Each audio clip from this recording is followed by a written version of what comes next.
నా జీవిత కాలమంతా.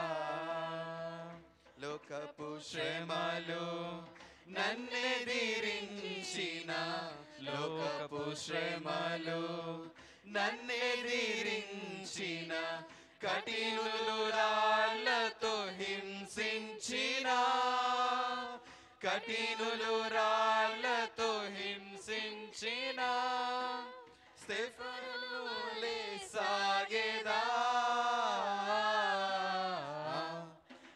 సాగేదా యేసునితో నా జీవిత కాలమంతా. నే సాగేదా యేసునితో నా జీవిత కాలమంతా.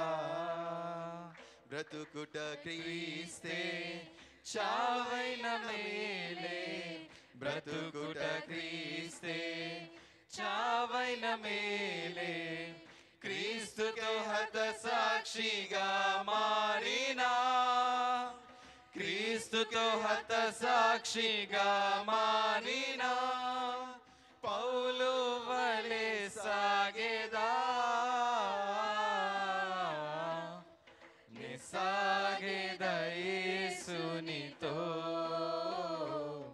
నా జీవిత కాలమంతా. నే సాగేదా యేసునితో నా జీవిత కాలమంతా. హల్లెలూయా, హల్లెలూయా, హల్లెలూయా. మన పరిశుద్ధ పాటల పుస్తకాల్లో నుంచి 250వ పాట, పరిశుద్ధ పాటల పుస్తకాల్లో నుంచి 250వ పాట, బాసిల్లెను సిలువలో పాపక్షమ, యేసు ప్రభువుని దివ్యక్షమ. అందరు తెలిసిన పాట కాబట్టి అందరు కలిసి పాడుతూ చప్పట్లు కొడుతూ దేవునామని గణపరుచుకుందాం.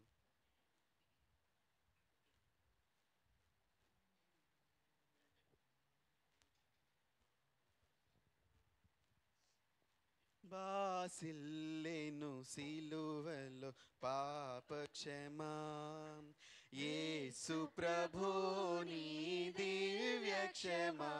బాసిల్లెను సిలువలో పాపక్షమా, కలువరిలో నా పాపము పొంచి సిలువకు నిన్ను యాహుతి చేసి, కలువరిలో నా పాపము పొంచి సిలువకు నిన్ను యాహుతి చేసి, కలుషహరా కరుణించితివి, కలుషహరా కరుణించితివి.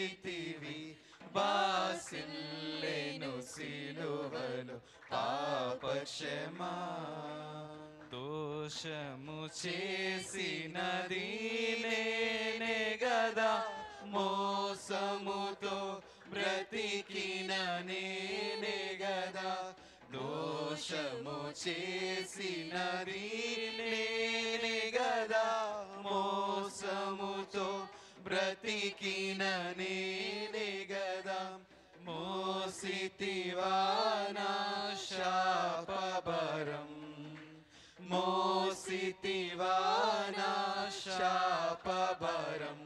బాసిల్లెను సిలువలో పాపక్షమా, పాపము చేసి గడించితి మరణం, శాపమేగా నేనార్జించినది. పాపము చేసి గడించితి మరణం, శాపమేగా నేనార్జించినది. కాపరివై నన్ను బ్రోచితివి, కాపరివై నన్ను బ్రోచితివి.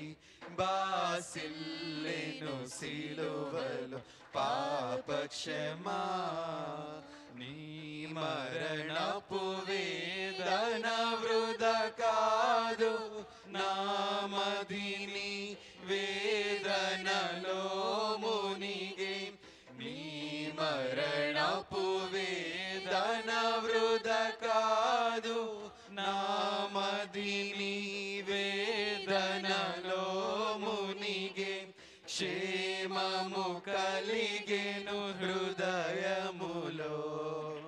క్షేమము కలిగెను హృదయములో బాసిల్లెను సిలువలో పాపక్షమా ఎందులకో నాపై ప్రేమ అందదయా స్వామి నామదికి ఎందులకో నాపై ప్రేమ అందదయా స్వామి నామదికి అందులకే భయమొందితిని అందులకే భయమొందితిని బాసిల్లెను సిలువలో పాపక్షమా నమ్మిన వారిని కాదనవనియు నెమ్మది నొసగిడి నా ప్రభుడవని నమ్మిన వారిని కాదనవనియు నెమ్మది నొసగిడి నా ప్రభుడవని నమ్మితిని పాదంబులను నమ్మితిని పాదంబులను బాసిల్లెను సిలువలో పాపక్షమా యేసు ప్రభుని దివ్యక్షమా బాసిల్లెను సిలువలో పాపక్షమా. హల్లెలూయా హల్లెలూయా హల్లెలూయా.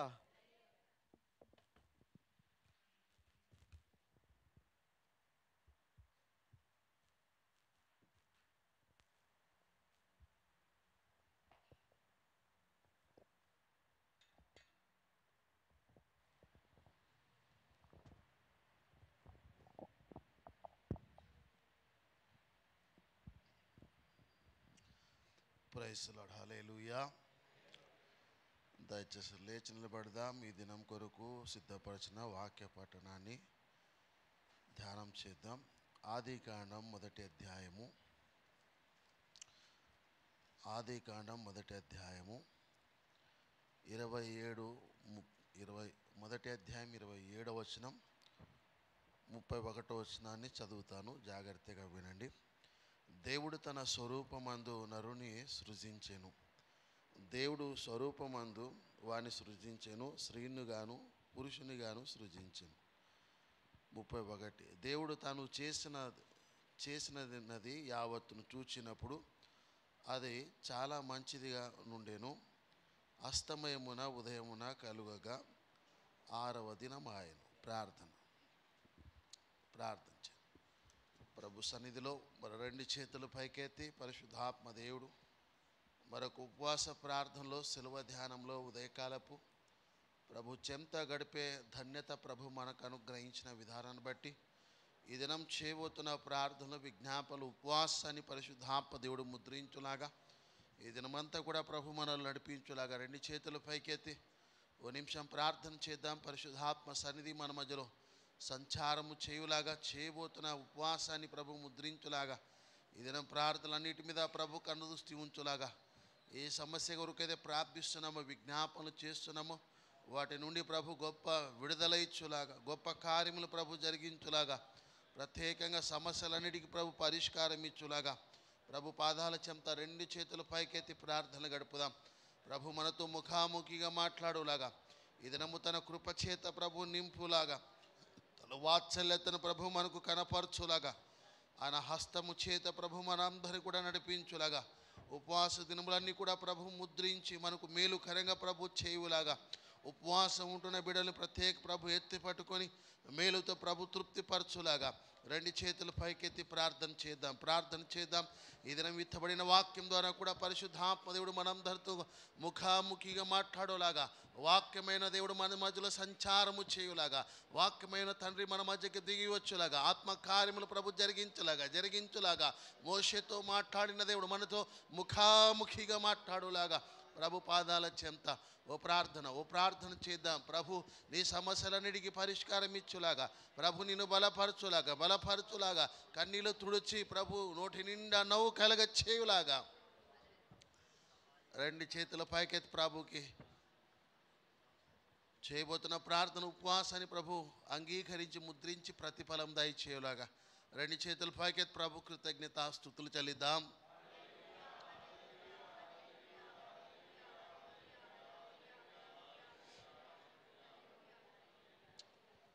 ఆశ్చర్యకరుడా మీకు స్తోత్రాలు తండ్రి. జీవాధిపతి మీ నామానికి మహిమ చెల్లిస్తున్న ప్రభా, శిలువ ధ్యానంలో ఈ ఉదయకాలపునైనా ఆరాధనలో మరొక దినం ప్రభా మమ్మల్ని ప్రేమించి నీ పాదాల చెంత గడిపే ధన్యత మీరు ఇచ్చినందుకు నిన్ను స్తుతిస్తున్నాం ప్రభా. సజీవులే కదా నిన్ను స్తుతించుదని ప్రభా భక్తుడు సెలవిచ్చిన రీతిగా మమ్మల్ని ప్రభా మీరు సజీవు లెక్కలు ఉంచినందుకు నిన్ను ఘనపరుస్తున్నాం ప్రభా. ఈ దినం చేయబోతున్న నేను ఉపవాసాన్ని మీరు ముద్రించమని ప్రార్థిస్తున్నాం ప్రభా. ఈ దినం ఉపవాసాన్ని ప్రభా ప్రార్థనలన్నీ కూడా విజ్ఞాపనలన్నీ కూడా మీకు అంగీకారంగా ఉండును గాకని ప్రకటిస్తున్నాం ప్రభా. ఈ దినమంతా కూడా ఆత్మచేత నడిపించి సహాయం దయచేయండి. ఉపవాసం బిడ్డలు ప్రభా ఎత్తి పట్టుకోండి నైనా షకీనానే మేఘము కాపినైనా వారు మీరు నడిపించమని ప్రార్థిస్తున్నాం. నీరసలిపోకుండా పడిపోకుండా సొమ్మెసలిపోకుండా ఎత్తి పట్టుకోమని ప్రార్థిస్తున్నాం. ఈ దినం ప్రార్థనలన్నిటి మీద అయ్యా మీ కనదృష్టి ఉండున గాకని ప్రకటిస్తున్నాం. మీ స్తోత్రాలు విత్తబడిన వాక్యాన్ని మేము ముద్రించి పంచిపెట్టమని యేసు నామములో ప్రార్థిస్తున్నాము తండ్రి. చెప్దాం ఆమేన్. హల్లెలూయా. ఇక చెప్పలే కూర్చోరు అప్పుడే ఉండట్లే, ఓపిక ఉండట్లే. గీడ ఇప్పుడే స్టార్టింగ్లోనే ఓపిక లేకపోతే ఈ రోజంతా ఉపవాసం ఎట్లా ఉంటారు? ఇక మేము నిలబడని అనుకున్నాను నేను. సరే మంచిది. వాక్య ధ్యానంలో ఆదికాండం మొదటి అధ్యాయం 1వ అధ్యాయం 27, 31 వచనాన్ని మనం ధ్యానం చేస్తున్నాం. ఈ భాగంలో చదవండి. ఆదికాండం. దేవుడు తన స్వరూపమందు నరుని సృజించెను, దేవుని స్వరూపమందు వాణ్ణి సృజించెను, స్త్రీనిగాను పురుషునిగాను సృజించెను. చదవండి. దేవుడు వారిని ఆశీర్వదించి నిట్ల నేను మీరు ఫలించి అభివృద్ధి పొంది విస్తరించి భూమిని నిండించి దానిని లోపరుచుకొనుడి, సముద్రపు చేపలను ఆకాశ పక్షులను భూమి మీద పాకు ప్రతి జీవును దేవుడు వారితో చెప్పాను. దేవుడు ఇదిగో భూమి మీదనున్న విత్తనములిచ్చు ప్రతి చెట్టును విత్తనములిచ్చు వృక్ష ఫలముల ప్రతి వృక్షమును మీకిచ్చి ఉన్నాను, అవి మీకు ఆహారమగును. భూమి మీద నుండి జంతువులన్నిటికిని ఆకాశ పక్షులన్నిటికిని భూమి మీద ప్రాకు సమస్త జీవులకును పచ్చని చెట్లనియు ఆహారమగునని పలికెను. ఆ ప్రకారమాయెను. దేవుడు తాను చేసినది యావత్తును చేసిన పని యావత్తును చూచినప్పుడు అది చాలా మంచిదిగా నుండెను. అస్తమయమును ఉదయమును కలుగగా 6వ దినమాయెను. 6 అనేది మన సంఖ్య, 6 అనేది మన అంశం. చెప్పండి, 6 అనేది మన అంశం. రైట్. మీకు ఏమైనా అర్థమైందా? 6వ రోజు దేవుడు సృష్టిలో ఏం చేశాడండి? ఒకసారి చెప్పండి. 6వ రోజు దేవుడు ఏం చేశాడు? ఇక మళ్ళీ బైబుల్ చూస్తున్నారు. 6వ దినం దేవుడు ఏం చేసినంటే మనుషులను చేసినని చెప్పాలి. ఎవరిని చేసినమ్మా? మనుషులను దేవుడు తయారు చేసిండు. ఇట్లా 1వ రోజు ఏం చేసిండో మరి? ఫస్ట్ డే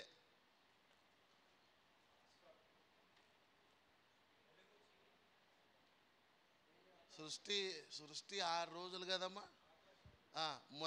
మొదటి రోజు ఏం చేసిండు దేవుడు? వెలుగు కమ్మన్నాడా? అంటే మీరు చూసి కూడా చెప్పలేరా? కాపీ కూడా కొట్టలేరా? 1వ రోజు ఏం చేసినమ్మా దేవుడు? భూమి ఆకాశాన్ని ఇట్లా చేసిండు. 2వ రోజు ఏం చేశాడు? మీకు అవి ఏం తెలియదు. సరే, 6వ రోజుకి వద్దాం, టైం వేస్ట్ చేయకుండా. 6వ రోజు ఏం చేశాడమ్మా? మనుషుల్ని తయారు చేశాడు. చెప్పండి. మనుషుల్ని అంట దేవుడు తన స్వరూపమందు సృజించాడు, తయారు చేశాడు. 6వ దినం అంటే 6 అంటే సంఖ్య. చెప్పండి, మనుషుని సంఖ్య అది. చెప్పండి, ఎవరిది? మనుషుల సంఖ్య. అసలు 6 అనే మనుషుల సంఖ్యను మీరు మీరు మీరు గుర్తుంచుకోవాలి. ఈ 6 అనే సంఖ్య మీరు చూడండి, అది మనుషుల సంఖ్య అని చెప్తూ వస్తున్నాడు బైబిల్లో. 6వ దినం దేవుడు ఏం చేశాడంటే నరుని సృజించాడు. అంటే తన పోలికలు, దేవుడు కూడా దేవుడు అంటే ఇక దేవుడు ఆయన తన పోలికలు, అంటే మన లెక్క కొంచెం పోలికలు ఉంటాయి ఆయనకి, అర్థమైందా? అంటే ఆయన లెక్క మన పోలికలు, ఆయన స్వరూపంలో మనల్ని ఏం చేశాడు దేవుడు సృజించాడు. అంటే ఇప్పుడు ఎట్లా చెప్పాలంటే ఆ దేవుడు ఎట్లా ఉంటాడు అనే దానికి మనుషులు తయారు చేశాడు. ఈ మనుషులకు ఏమని పేరు పెట్టాడంటే మనుషులని పేరు పెట్టాడు. సంఖ్య ఎంత ఇచ్చాడండి? 6 అనే సంఖ్య ఇచ్చాడు. జాగ్రత్తగా మనం ధ్యానం చేస్తే 6 అనే సంఖ్య మనుషుల సంఖ్య, అది ఎవరిదండి? మనుషులకి వర్తిస్తుంది. అంటే మనుషుల్ని 6వ దినం దేవుడు ఏం చేశాడంటే మనుషులు తయారు చేశాడు. అందుకే 6 అనే సంఖ్య ఏం చెప్తుందంటే మనిషి అని చెప్తుంది. ప్రకటన గ్రంథంలోకి వస్తే ప్రకటన గ్రంథము 13వ అధ్యాయం 18వ వచనములో, ప్రకటన గ్రంథం 13వ అధ్యాయం చూడండి. బుద్ధిగలవాడు మృగము యొక్క సంఖ్యను లెక్కింపనిమ్ము, అది ఒక మనుషుని సంఖ్యయే. మనుషుని సంఖ్యయే. ఆ సంఖ్య 666. చూసిరా, 6 అనే సంఖ్య మనుషుల సంఖ్య. చెప్పండి, 6 అనే సంఖ్య మనుషుల సంఖ్య. అది ఇప్పుడు 6 అనే నంబర్ ఏం చెప్తుందో మీకు జ్ఞాపకం చేస్తా. అంటే మనిషి ఎటువంటి వాడు అనే విషయం మీకు జ్ఞాపకం చేస్తా. దేవుడు చూడండి సృష్టిలో ఏం చేసినంటే 6వ దినం ఏం చేసినంటే మనుషులను తన స్వరూపమందు తన పోలిక చొప్పున మనుషులను దేవుడైతే తయారు చేశాడు. అయితే 6 అనే సంఖ్య మనకు అదే చెప్తుంది, మనుషుల సంఖ్య. 6 అనేది మనుషుల సంఖ్య. ఇప్పుడు ఈ సంఖ్య ఏం చెప్తుందంటే మనిషి స్వభావాన్ని చెప్తుంది. మనిషి యొక్క స్వభావం అంటే మనిషి ఎటువంటి వాడు అనే ఒక స్వభావము అది వ్యక్తపరుస్తుంది. కాబట్టి 6 అనే సంఖ్య ఎవరిదంటే మనుషులది. ఇప్పుడు 6 మీద ఏమున్నాయి బైబిల్లో? 6 అనే సంఖ్య మీద బైబిల్ ఏమేమి ఉంటాయి చెప్పండి అమ్మా? 6 అనే సంఖ్య బైబిల్ ఏమేమి ఉన్నాయి?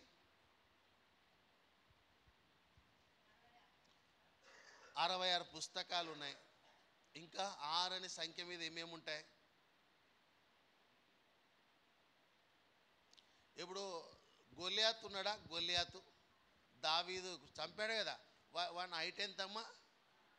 అట్లా తెలుసు కదా. ఇక 2-3 చెప్పండి చూద్దాం. అంటే మీరు హుషారుగా ఉన్నారంటే లేచిరా లేదా, నిద్ర లేచిరా లేదా తెలుస్తుంది.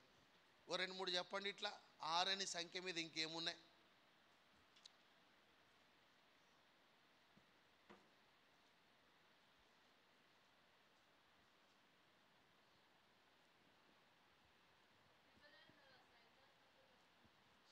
ట్రిపుల్ 6 సైతాన్ నంబర్ అంటారు. ఓకే, మంచిది. ఈ 6 అనే సంఖ్య ఇంకేమున్నాయండి బైబిల్లో?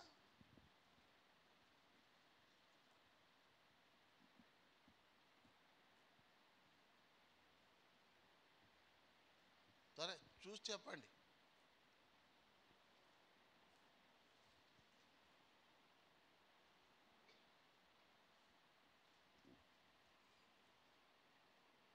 గూగుల్లో సెర్చ్ చేసుకోండి, నో ప్రాబ్లం. చెప్పండి, 6 అనే సంఖ్య మీద ఏమున్నాయమ్మా ఇంకా బైబిల్లో?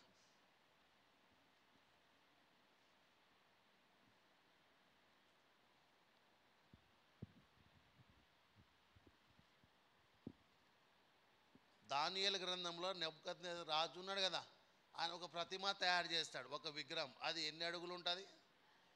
అట్లా ఇంకేమేమున్నాయి బైబిల్లో? మస్తున్నాయి చెప్పాలంటే. మీరు ఒక్కడ కూడా చెప్పలేదు, ఒక్క మార్క్స్ కూడా మీకు రాదు, ఫెయిల్ అవుతారు మీరు.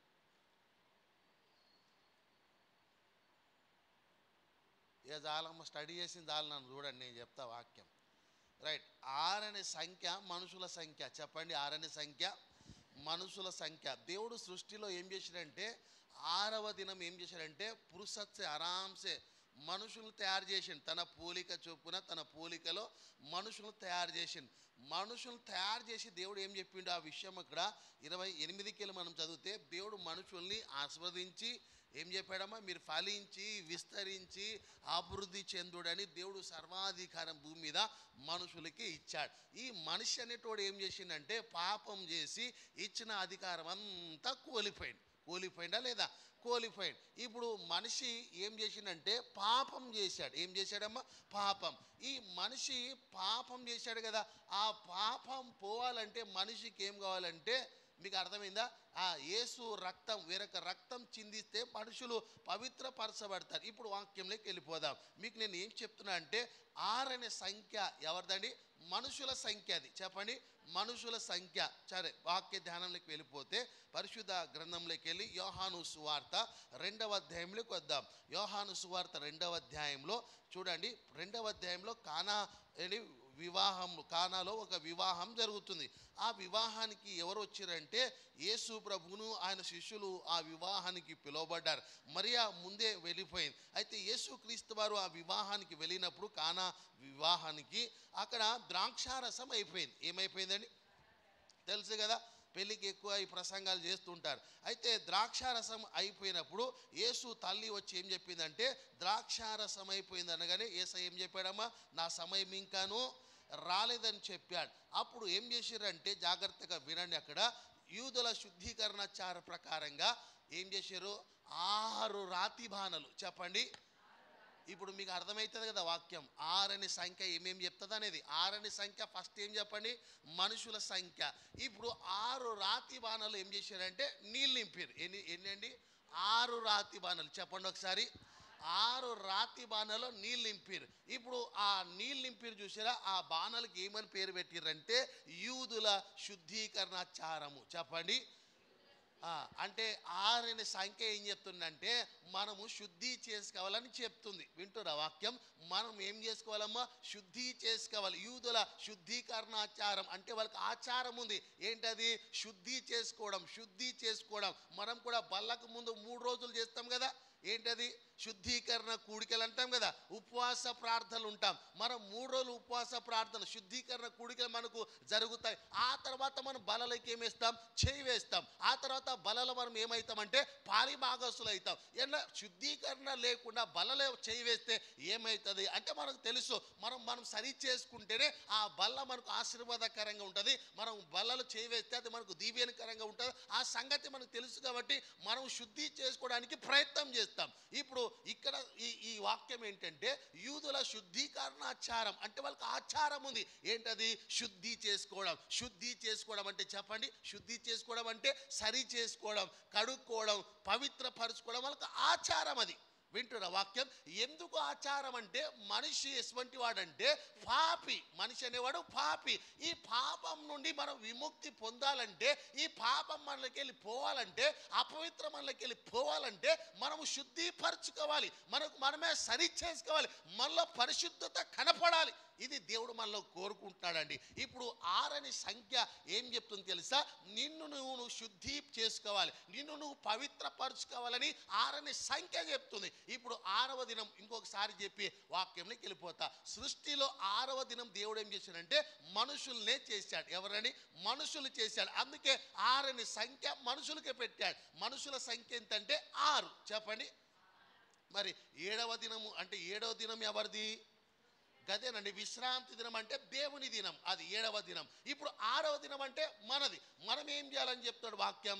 యూదుల శుద్ధీకరణాచార ప్రకారంగా 6 రాతి బాణాలు. చెప్పండి. 6 రాతి బాణాలు. ఆ బాణాలు ఏం చేశారంటే నీళ్ళు నింపారు. వింటుర్రా? ఏం చేశారమ్మా?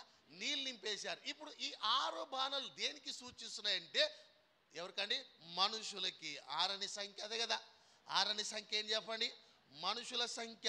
ఇప్పుడు 6 రాతి బాణాలు ఏం చేశారు? వీళ్ళు నీళ్ళు నింపారండి. దాన్నే అక్కడ ఏం పేరు పెట్టారు ఆ బాణాలకి? యూదుల శుద్ధీకరణ ఆచార ప్రకారంగా. ఆరేసి అంటే ఎందుకు పెట్టిర్రంటే వింటున్న వాక్యం.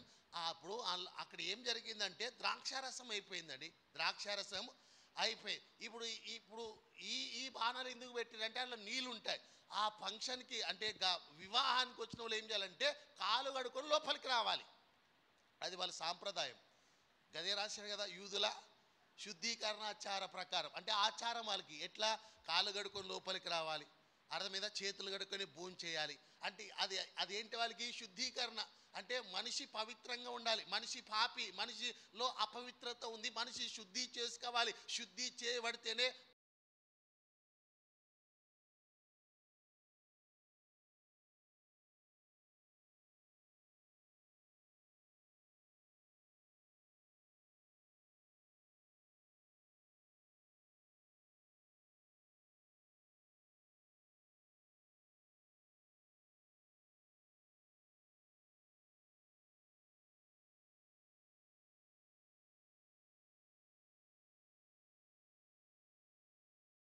నిక్కలంకులు కనపడాలి, పవిత్రంగా కనపడితేనే ఎత్తబడతాం. గది సార్వత్రిక సంఘం. మనము శుద్ధి చేసుకోవాలి. ఏం చేసుకోవాలని చెప్తారు ఒకసారి. ఇప్పుడు 6 రాతి బాణాలు ఉన్నాయి చూసారా, అవి దేనికి సంకేతం అంటే మనుషులకి. మనుషులు ఏం చేయాలంటే శుద్ధి చేసుకోవాలి. చెప్పండి, ఏం చేసుకోవాలి? మార్క్స్ వార్తలోకి వద్దాం. మార్క్స్ వార్త 7వ అధ్యాయంలో, మార్క్స్ వార్త 7వ అధ్యాయము చూడండి, 3-4 వచనాల్లో ఒక మాట రాయబడిన మాట మీకు జ్ఞాపం చేస్తా. మార్క్స్ వార్త 7వ అధ్యాయము 3-4. పరిసయ్యులు యూదులందరూ పెద్దల పారంపర్యాచారం బట్టి చేతులు కడుక్కుంటేనే గాని భోజనము చేయరు. చూసిరా, యూదులకున్న సాంప్రదాయం ఏంటంటే, ఆచారం ఏంటంటే, వాళ్ళు ఎవరైనా కావచ్చు, ఓ పెద్దలే కావచ్చు, చిన్న పిల్లలే కావచ్చు, ఎవరైనా వాళ్ళు భోజనం చేయాలంటే చేతులు కడుక్కుంటారంట. అంటే మనం కడుక్కోమా? లేదని మనం తిన్న తర్వాత కడుక్కుంటామంటారా? తిన్న తర్వాత ఎవడైనా కడుక్కుంటారు. తినేక ముందు కూడా వాళ్ళు ఏం చేస్తారంటే మంచిగా బాగా చేతులు ఏం చేస్తారండి, కడిగేసుకుంటారు. మీకు అర్థమవుతుందా? వాళ్ళు ఎక్కడికైనా పోయొచ్చిన మందిరంలోనికి రావాలన్నా వాళ్ళు ఏం చేస్తారంటే కాళ్ళు చేతులు చెప్పండి కడుక్కుంటారు. అంటే వాళ్ళు ఏం చెప్తున్నారు? వాళ్ళ ఇంటెన్షన్ ఏంటి చెప్పండి? వాళ్ళ భావం ఏంటి చెప్పండి? మనుషులు ఎలాగుండాలి? పవిత్రంగా ఉండాలి. చెప్పండి, ఎట్లా ఉండాలి? పవిత్రంగా ఉండాలని పదే పదే వాళ్ళు పై భాగాన్ని కడుక్కోవడానికి ప్రయత్నం చేస్తున్నారు. మీకు అర్థమవుతుంది కదమ్మా? మీకు అర్థమవుతుంది కదా? ఇవాళ అంశం చెప్పండి, 6 అనే సంఖ్య. ఇవాళ 6 అంటే మనుషుల సంఖ్య. అది రేపు 7 ధ్యానం చేద్దాం. ఇవాళ 6 చూడండి, 6 అనేది మనుషుల సంఖ్య. మనిషి ఎట్లా ఉండాలంటే దేవుడు తయారు చేసేటప్పుడు తన స్వరూపంలో తన పోలిక చొప్పున చేశాడు. కానీ మనిషి ఆ స్వరూపం ఆ పోలిక నిలబెట్టుకోలేక పాపం చేసింది. ఆ స్వరూపం పోయింది, ఆ మహిమ పోయింది, ఆ ప్రసన్నత పోయింది. ఇప్పుడు మనుషుల మిగిలింది ఏంటి తెలుసా? పాపము, శాపం. ఈ పాపము శాపం పోవాలంటే మనుషులు ఏమవ్వాలి తెలుసా? శుద్ధి చేయబడాలి. మనుషులు శుద్ధిపరచబడాలి. అందుకే యేసుక్రీస్తు వారు ఈ లోకానికి వచ్చి మనుషులందరూ పాపము కొరకు ఆయన రక్తం చిందించాడు. ఆ అమూల్యమైన రక్తం అని బైబిల్ చెప్తుంది. మనం ఇప్పుడు ఏమవ్వాలంటే శుద్ధిపరచబడాలి. ఆమేన్ చెప్పండి. మనం ఏమవ్వాలండి? శుద్ధిపరచబడాలి. అది మీకు అర్థమవుతుంది. కానా వివాహంలో 6 రాతి బాణాలు ఉన్నాయి. 6 అనే సంఖ్య మీదనే వెళ్తున్నాం. 6 రాతి బాణాలు నీలింపిరు. ఇప్పుడు ఏం చేయాలంటే శుద్ధి చేయబడాలి. చెప్పండి, ఏం చేయబడాలి? ఇక వాళ్ళ సాంప్రదాయం మీకు అర్థమైందా? యూదుల శుద్ధీకరణాచార ప్రకారం అంటే వారి ఆచారం. అది ఎట్లా పవిత్రపరచుకోవడం, కడుక్కోవడం, సరి చేసుకోవడం అనేది పదే పదే మనం కూడా చేస్తూ ఉండాలి. మనమే సరి చేసుకుంటూ ఉండాలి. వాక్యమైన అర్థం ముందుకు వస్తే ఇది ఏం చెప్తుందమ్మా? మనల్ని సరి చేస్తుంది. ఇది ఎటువంటిదంట? 2 అంచులు గల ఖడ్గం. అర్థమవుతుందా? ఇది మనల్ని సరి చేస్తుంది. అప్పుడే బలలో మనం యోగ్యులుగా ఉంటాం. స్తోత్రం చెప్దాం. ఇప్పుడు యూదుల సాంప్రదాయం మీరు చూడండి, 7వ అధ్యాయం 3-4 వచనాల్లో పరిసయ్యులను యూదులందరూ పెద్దల పరంపరాచారం బట్టి చేతులు కడుక్కుంటేనే గాని భోజనము చేయరంటండి. వాళ్ళు చూడండి, భోజనం చేయాలంటే ఏం చేస్తారమ్మా? చేతులు కడుక్కుంటారు. ఇట్లా కాలు ఇట్లా కడుక్కుంటారు. ఆ కాలు చేతులు కడుక్కుంటేనే వాళ్ళు భోజనం చేస్తారు. మీకు అర్థమవుతుంది కదా? మీకు అర్థమవుతుందమ్మా? రైట్. ఇంకో కొంచెం మీకు ఇంట్రడక్షన్లో ఉపాధిఘాతంలో కొన్ని విషయాలు చెప్తా, తర్వాత వాక్యంలోకి వెళ్ళిపోదాం. మత్తయి సువార్త 23లోకి వద్దాం. 23వ అధ్యాయంలోకి వద్దాం. మత్తయి సువార్త 23వ అధ్యాయము 28వ వచనం చదవండి. 28వ వచనం. అలాగే మీరు వెలుపల మనుషులకు, జాగ్రత్తగా వినండి. ఇక్కడ 28వ వచనంలో అలాగే మీరు వెలుపల అంటే బయట, వెలుపల మనుషులకు నీతిమంతులుగా అగుపడుచున్నారు. కానీ మీకు అర్థమవుతుందా? మీరు బయట మనుషులకు ఎట్లా కనబడుతున్నారు? నీతిమంతులుగా. అంటే బయట మాత్రం శుభ్రంగా కనబడుతున్నారు. బయట ఇట్లా చాలా నీటిగా, శుభ్రంగా, పవిత్రంగా, పరిశుద్ధంగా కనబడుతున్నారు. చదవండి. లోపల వేషధారణ చూసారా? లోపల మనం దేని గడుకోవాలని, దేని సరి చేసుకోవాలి, దేని శుద్ధి చేసుకోవాలంటే లోపల నుండి అర్థమైందా? మన హృదయాన్ని సరి చేసుకోవాలి, అంతరంగాన్ని లోపల నుండి మనం పవిత్రపరచుకోవాలి. ఇప్పుడు వీళ్ళెవరు తెలుసా? వీళ్ళు యూదులండి. వీళ్ళు ఎవరు? వీళ్ళు వేషధారులని చెప్తున్నారు. వీళ్ళు ఏం చేస్తారంటే వీళ్ళు నటిస్తున్నారు. వేషధారణ అంటే గదేదమ్మా, నటించడం. ఎట్లా నటిస్తున్నారు? వీళ్ళు పైన భక్తి, లోపల. మీకు అర్థమవుతుంది?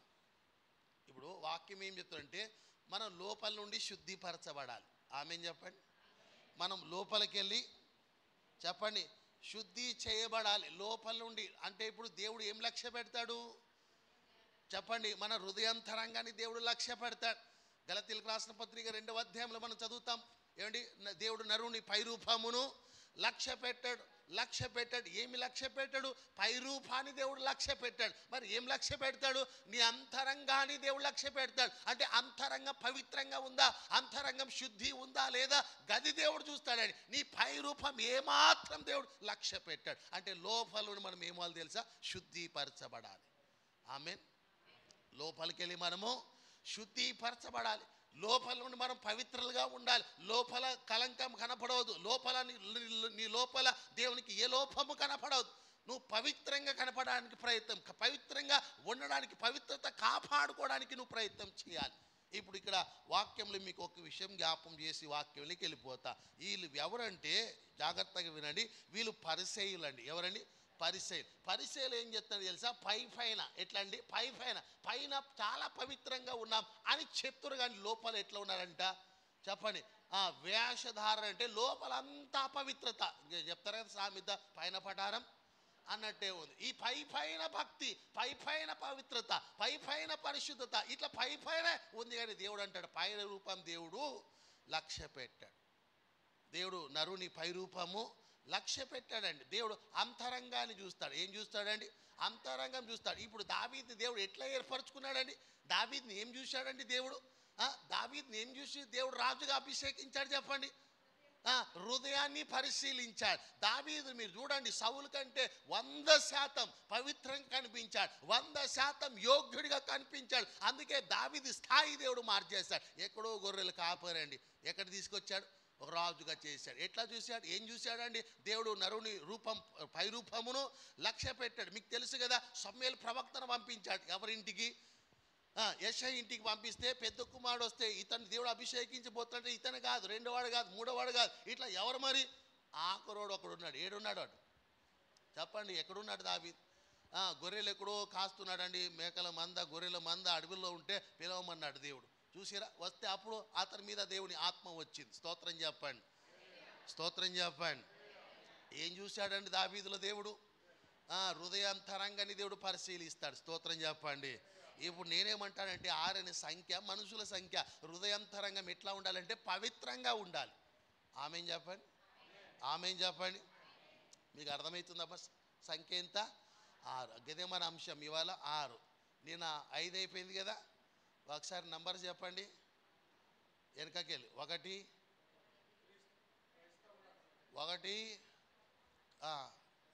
చెప్పండి, అంశం చెప్పండి. 1 ఏం చెప్పాను? అంత్యొకయలో మొట్టమొదటి శిష్యులు క్రైస్తవులు అనబడ్డారు. ఫస్ట్ అది. 2 నిన్ను వలె నీ పొరుగు వారిని ప్రేమించు. 3 ఆమా 3 అదేనా? 3 అనే సంఖ్య ఏం చెప్పారు? భయపడకు. ఓకే. 4 పాపాన్ని ఒప్పుకోవాలి. 4 అనే సంఖ్య కదే కదా. 5 నిన్న సిద్ధ అమ్మా మన వాళ్ళ రక్షణ, ఇవన్నీ 6. నిన్న 5 చూసాం, ఇవాళ 6. 6 అంటే మనుషుల సంఖ్య. చెప్పండి. అసలు ఇంకొక తెలుసా మీకు? 6వ రోజు దేవుడు ఇంకేం చేశాడు?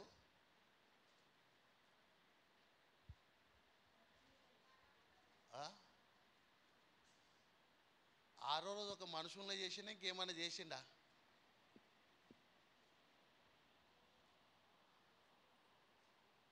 చెప్తారా? తెలుసా మీకు? అమ్మా 6వ రోజు ఇంకేమైనా దేవుడు చేసిండా సృష్టిలో?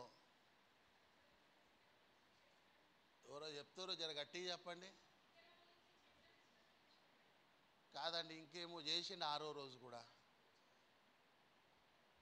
మనల్ని కాకుండా ఇంకొకళ్ళు కూడా తయారు చేసిండు.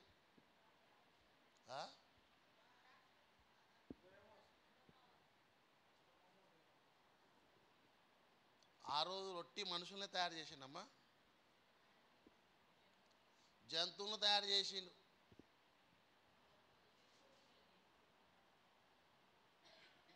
అర్థమవుతుందా మీకు? రైట్. ఇక టాపిక్ డైవర్ట్ అవ్వకుండా వాక్యంలోకి వెళ్ళిపోదాం. 6 అనే సంఖ్య కదమ్మా. ఎంత సంఖ్య? 6. ఏం చెప్తుంది? మనము పవిత్రపరచుకోవాలని చెప్తుంది. చెప్పండి, ఏం చేయాలి?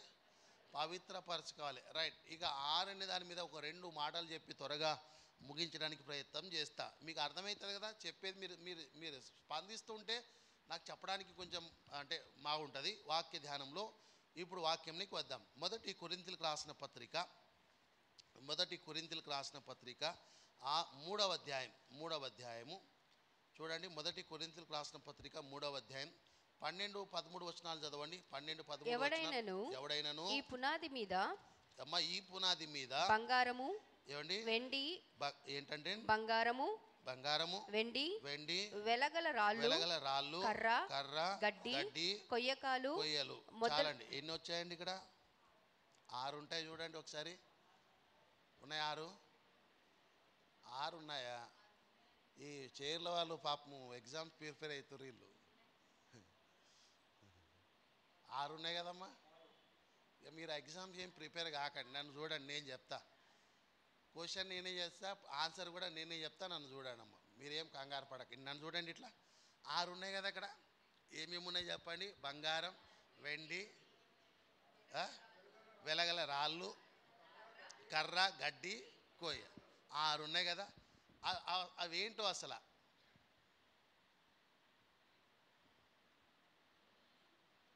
అవి దేనికైనా పోలికలు ఉన్నాయా? ఇప్పుడు పునాది ఎట్లా వేయాలంటే పౌలు గారు అక్కడ చెప్తారు, మీ పునాది దీని మీద ఉండాలని చెప్తున్నాడు. అంటే దీని మీద బంగారం, వెండి ఇట్లా ఇవి చెప్తున్నాడు. అంటే అవి కొన్ని పోలికలు చెప్తూ వచ్చాడు. ఇప్పుడు 6 ఉన్నాయి కదా అక్కడ. 6 దేనికైనా పోలికలు అర్థమవుతుందా మీకు? దీనితో పోల్చుకోవచ్చు అవి బైబిల్లో? దీనితో పోల్చినట్టు ఉందా? అక్కడ 12, 13 కూడా చదివితే మీకు అర్థమవుతుంది. అక్కడ ఏమన్నాడంటే మనం చేసే పని అంటే మీ పరిచర్య అట్లా ఉండాలి. ఎట్లా? బంగారం, వెండి లెక్క, అర్థమైందా? వెలగల రాళ్ళు లెక్క మీ పరిచర్య ఉండాలి. అంటే మీరు పని చేయాలని చెప్తూ వచ్చాడు. అంటే మీ పనిని బట్టి మీ పునాది ఉంటుంది. మీ పునాది దేని మీద ఎట్లా కట్టబడాలంటే బంగారంతోనూ, వెండితోనూ, వెలగల రాళ్ళతోనూ అని చెప్తూ వచ్చాడు. ఈ పోలికలు మీరు చూస్తున్నారా? 6 ఉన్నాయి అక్కడ. ఎన్నండి? 6 అక్కడ 6 ఉన్నాయి. చూసారా అక్కడ? వెండి, బంగారం ఇట్లా. దాన్ని ఏమన్నాడంటే అవి పోలికలు. అవేంటండి? పోలికలు. ఇప్పుడు బంగారం అంటే పరిచర్యలో బంగారం అంటే పరిచర్య గురించి రాస్తున్నాడు అక్కడ. పరిచర్యలో బంగారం అంటే ఏంటి? వెండి అంటే ఏంటి? వెలగల రాళ్ళు అంటే ఏంటి? గడ్డి. అమ్మా ఏమన్నా తెలుసా? సరే, తెలియదు. వాక్య ధ్యానంలో మొదట బంగారం చెప్పండి. బంగారం అంటే బంగారం లాంటి పరిచర్య ఎవరు చేసిర్రు? బైబిల్లో బంగారం లాంటి పరిచర్య ఎవరు? బంగారం అంటే మీకు చెప్తా, వినండి. దానియేలు గ్రంథంలోకి వస్తాం. దానియేలు గ్రంథము 3వ అధ్యాయంలోకి వస్తే 3వ అధ్యాయము 17వ వచనంలో మీరు గమనిస్తే కనుక దానియేలుని ఏడేసారంటే సింహపు బోన్లో వేసి పాడేసారు. ఏడమ్మా? సింహాల బోన్లో వేసారు దానియేలు. ఎందుకు వేసారు చెప్పండి? నన్ను చూడండి. ఎందుకు వేసారు దానియేలుని? ఏమండి? దానియేలు ఎందుకు సింహపు బోన్లో వేశారు? దానియేలు ఏం చేశాడండి చెప్పండి? చెప్పండి అమ్మా. దానియేలు ఏం చేశాడండి? రాజుకి ఏం చేయలేదు దానియేలు. ఆ ప్రతిమకు నమస్కరించలే, మ్రొక్కలే చూశారు. అందుకని దానియేలు ఏం చేశారంటే సింహప బోన్లో వేశారు. అంటే మరణానికి అప్పచెప్పారు. ఎవరిని?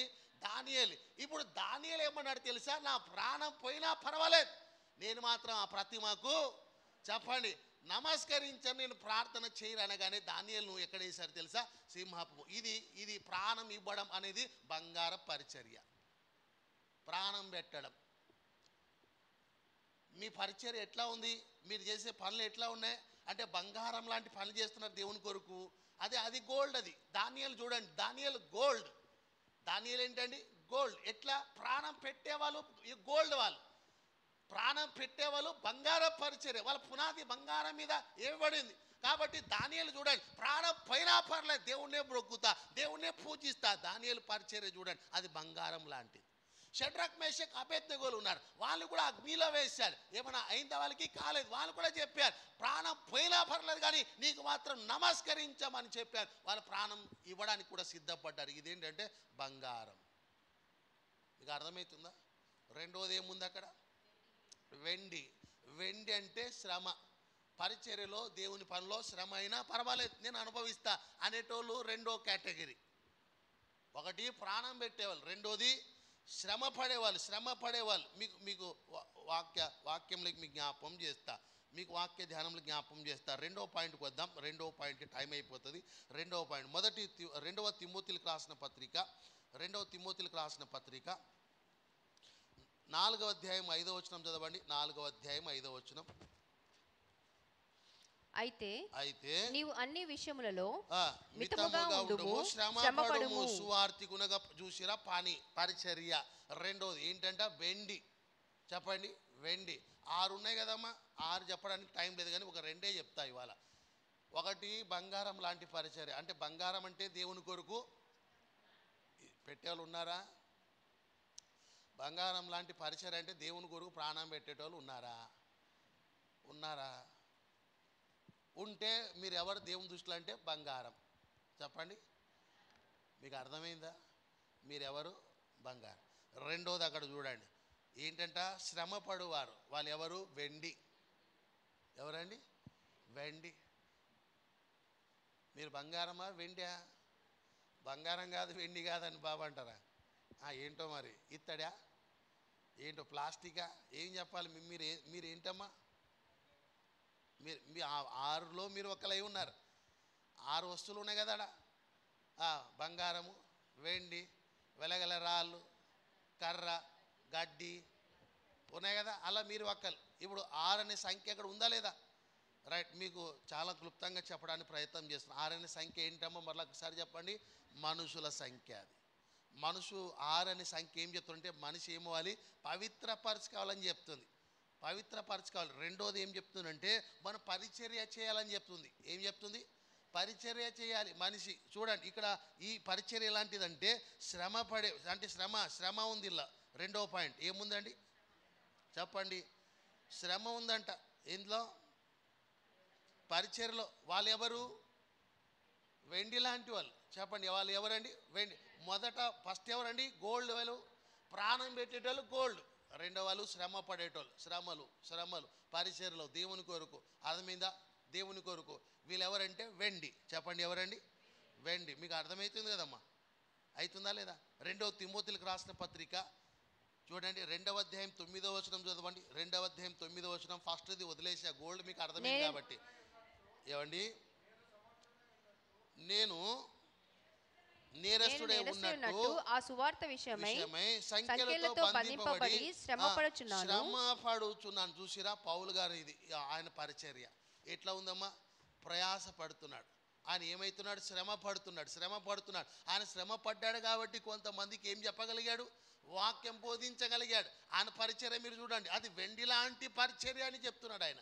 స్తోత్రం చెప్దాం. మనకి ఏమున్నాయి అంటే వెండి అంటే శ్రమలు ఉంటాయి. బంగారం అంటే ప్రాణం ఇవ్వాలంతే. వెండి అంటే శ్రమలు ఉంటాయా? ఉండవా? ఇప్పుడు అదే కదమ్మా. ఇది ఏ కాలం? ఇది శ్రమకాలం అంటారు కదా. ఎవరికి శ్రమ? దేవునికా? ఆయన శ్రమలు అనుభవించాడు. మనకు ఉంటాయా? శ్రమలు ఉంటాయా? క్రైస్తవులకి ఎక్కువ తక్కువ అమ్మా? ఎక్కువ. తెలుసా మీకు ఆ విషయం? తెలిసి కూడా వచ్చిరా మీరు? అయితే మీరు గోల్డ్ లాంటి వాళ్ళే. స్తోత్రం చెప్దాం. హల్లెలూయా. ప్రకటన గ్రంథం 1వ అధ్యాయంలోకి వద్దాం. ప్రకటన గ్రంథం 1వ అధ్యాయము 9వ వచనం చదవండి. యేసయ్య గురించి కొన్ని మాటలు రాస్తున్నాడు. మీ సహోదరులను యేసును బట్టి కలుగు శ్రమలోను. యేసును బట్టి మీకు శ్రమలు ఉన్నాయండి. ఏమున్నాయండి? ఒకసారి చెప్పండి. ఇలా ఉంటే మరి శ్రమలే ఉంటాయి. ఆ శ్రమల తర్వాత ఏమవుతుందంటే, వింటురా వాక్యం. ఇప్పుడు గోల్డ్ ఎట్లా తెలుస్తుందమ్మా? ప్యూర్ గోల్డ్ ఎట్లా తెలుస్తుంది? చెప్పండి, ఎక్కడ వేయాలి? అగ్నిలో వేస్తేనే. అంటే మీకు అర్థమైంది. శ్రమల తర్వాత మనం ఏమవుతాం? సువర్ణం అవుతాం. మనకు ఏం రావాలి? శ్రమలు రావాలి. ఆమె చెప్పండి. ఆ తర్వాత మనం ఏమవుతాం తెలుసా? సువర్ణం అవుతాం. ఇప్పుడు మనకు యేసుని బట్టి ఏమున్నాయంట? శ్రమలు ఉన్నాయి. అర్థమైందా? మీ పరిచర్య ఎట్లా ఉండాలి చెప్పండి? వెండి పరిచర్య అని చెప్పండి. ఒకటి బంగారం లాంటి పరిచర్య, ప్రాణం పెట్టేది. రెండు వెండి అని చెప్పండి. రైట్, మీకు అర్థమవుతుందా? ఇంకొక విషయం చెప్తా చూడండి. 126వ సంకీర్తన, ఆఖరిగా 126వ సంకీర్తన 5వ చరణం చూడండి. కన్నీళ్ళు విడుచుచు విత్తువాడు సంతోషమనే పంట కోస్తాడంట. ఇది ఏ పరిచర్య? ఇది ఏ పరిచర్య? వెలగల రాళ్ళు. అర్థమైందా? నీ కన్నీళ్ళకి విలువ ఉంది. నువ్వు విడిచే కన్నీళ్ళు, అర్థమైందా? నువ్వు కన్నీళ్ళతో విత్తడం అంటే అదే. కన్నీళ్ళతో విత్తి సంతోషం అనే పంట చూసిరా, అది వెలగల రాళ్ళు. మీకు అర్థమవుతుందో లేదో? వెలగల రాళ్ళు. నేను ముగిస్తా ఇవాళ ఇక్కడితో. వెలగల రాళ్ళు అంటే నువ్వు ఎట్లా కన్నీళ్ళతో విత్తుచు, చెప్పండి అమ్మా, సంతోషం అనే నువ్వు కోస్తావు చూసిరా. ఇది మూడవ కేటగిరీ. ఇది ఎన్నోదండి అంటే నువ్వు కన్నీళ్ళు విడవాలి. నువ్వేం చేయాలమ్మా? ఒకటి ప్రాణం పెట్టాలి, శ్రమ పడాలి. మూడోది కన్నీళ్ళు విడవాలి. అంటే ఈ ఏంటి పోలికలు అంటే ఏంటి అంటే ఇవన్నీ మనుషులు స్వభావాన్ని బట్టి తెచ్చుకున్నాడు ఇవి.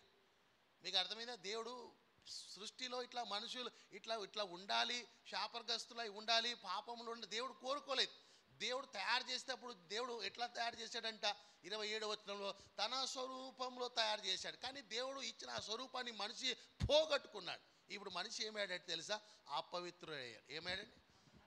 అదే అపవిత్రుడయ్యాడు. కాబట్టి ఇప్పుడు ఏం చేయాలి? 6 సంఖ్య ఏం చెప్తుంది? శుద్ధి చేసుకోవాలి. చెప్పండి. శుద్ధి చేసుకోవడానికి ఇన్ని రకాలు ఉన్నాయండి. ఒకటి ప్రభు కొరకు ప్రయాసపడాలి. అర్థమైందా? నలిగిపోవాలి. అర్థమైందా? అగ్నిలో పడాలి. ఇవంతా కూడా ఆఖరికి మనిషి ఏమవుతాడంటే లాస్ట్లో మనిషిగా మార్చబడతాడు. ఎప్పుడు? ఆయన రక్తం చేత కడగబడి ఇవన్నీ అయిపోయిన తర్వాత మనిషిగా మారిపోతాడు. బైబిల్లో ఒక మాట చెప్తా వినండి. బైబిల్లో దేవుని సృష్టిలో దేవుడు మనిషిలకే తయారు చేశాడు, కానీ మనిషి దాన్ని నిలబెట్టుకోలేకపోయాడు. మనిషి అపవిత్రుడయ్యాడు. మనిషి అనేవాడు పరిపూర్ణమైన మనిషి ఎవరు లేరు బైబిల్లో, అంటే భూమి మీద. అర్థమైందా? అందుకే యేసుక్రీస్తుని గురించి బైబిల్లో మనం చదివితే తీర్పు తీర్చేవాడు పిలాతు ఏమంటాడు తెలుసా? ఇదిగో ఈ మనిషి అంటాడు. ఎవరిని? యేసు ప్రభుని. ఆ మనిషి అనే దగ్గర మీరు బైబిల్లో చూడండి, మీ పాయింట్ బోల్డ్ ఉంటుంది. ఎందుకు తెలుసా? మనిషిగా వచ్చినవాడు, మనిషిలో పరిపూర్ణ మనిషి యేసుక్రీస్తు వారు ఒక్కరే. మనలో ఏముంది? పరిపూర్ణత లేదు, అపవిత్రత ఉంది, పాపము, దోషం, కర్మ పాపం, జన్మ పాపం, ఇవన్నీ మనలో ఉన్నాయి. మనిషిలాగా లేం మనం. అందుకే మనం ఏం చేయాలి తెలుసా? శుద్ధి చేసుకోవాలి. మనిషిగా మారాలంటే సరి చేసుకోవాలి. ఆమేన్. ప్రార్థన చేద్దాం, మోకరించండి. 6 సంఖ్య ఏం చెప్తుందంటే మనం సరి చేసుకోవాలి.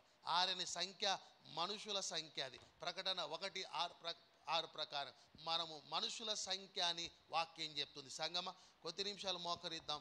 మనుషుల సంఖ్య అని 6 గురించి ప్రభు రాస్తూ ఉన్నాడు. ఈ ఉదయకాల సమయంలో మన ధ్యానంలో 6 అనే సంఖ్య మనుషుల పోలిక. అది నిజంగా దేవుడు తన స్వరూపమందు మనుషుల్ని సృజించాడు. దేవుడు తన పోలిక మందు మనుషుల్ని సృజించారు. నరుని గాను పురుషునిగా, స్త్రీని గాను పురుషునిగా దేవుడు తయారు చేశాడు. అయితే దేవుడు తయారు చేసిన విధానం లోపం ఎక్కడా లేదు. మనిషిలో లోపం ఉంది, మనిషి స్వభావంలో లోపం ఉంది, మనిషి ఆలోచనలో లోపం ఉంది. అందుకే మనుషులు సరి చేసుకోవాలి, శుద్ధి చేయబడాలి, పవిత్రపరచబడాలి. అప్పుడే ఆ మనిషి పరిపూర్ణమైన మనిషిగా మారతాడు. సంగమ ఈ ఉదయకాలపు శిలువ ధ్యానంలో నీ ఉపవాసం ప్రభు అంగీకరించి నీకు ప్రభు ప్రతిఫలం దయచేయాలంటే నువ్వు 2 చేతులు పైకెత్తు, ప్రభు సన్నిధిలో ప్రార్థన చేయి. ప్రభువా, నాలోని ప్రతి విధమైన అపవిత్రత, నాలోని ప్రతి విధమైన బలహీనత, పాపము, శాపము కొట్టే ప్రభా, పరిపూర్ణమైన మనుషులుగా మార్చండి నాయన అని ప్రార్థన చేద్దాం. ఉదయకాల ప్రభు సన్నిధిలో ప్రార్థన చేద్దాం. ప్రభు కృప మనకు తోడై నడిపించును గాక. ఈ దినం చేస్తున్న ఉపవాసాన్ని ప్రభు, నీ ఉపవాసాన్ని, నీ ప్రార్థనలన్నిటి మీద ప్రభు కనుదృష్టి ఉండును గాక. చేయబోతున్న ప్రార్థనలన్నింటిలో ప్రభు నీకు గొప్ప సహాయం చేయును గాక. 2 చేతుల పైకెత్తి ఈ దినం విత్తబడిన వాక్యం కొరకు ప్రభుకి కృతజ్ఞతాస్తుతులు చెల్లిద్దాం.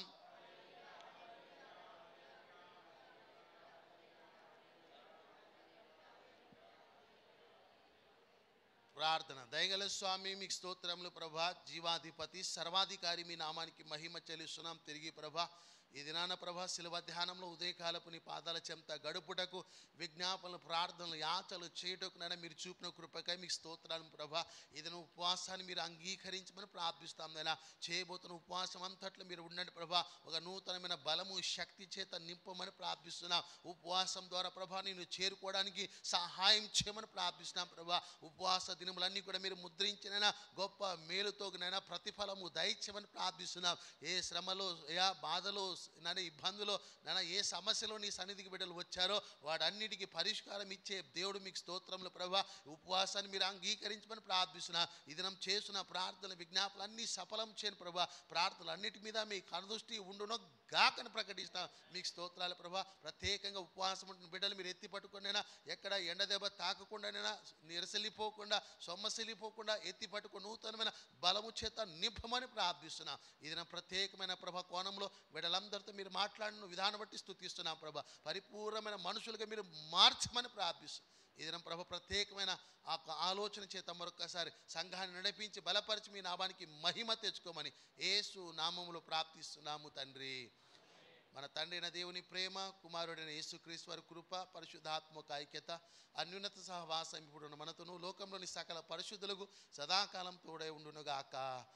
యేసు రక్తమే జయం, శిలువ రక్తమే ప్రవేశం, సంపూర్ణ విషయం కలుగును. అపవాది క్రియలకంత నాశనం కలుగు. ఆమేన్.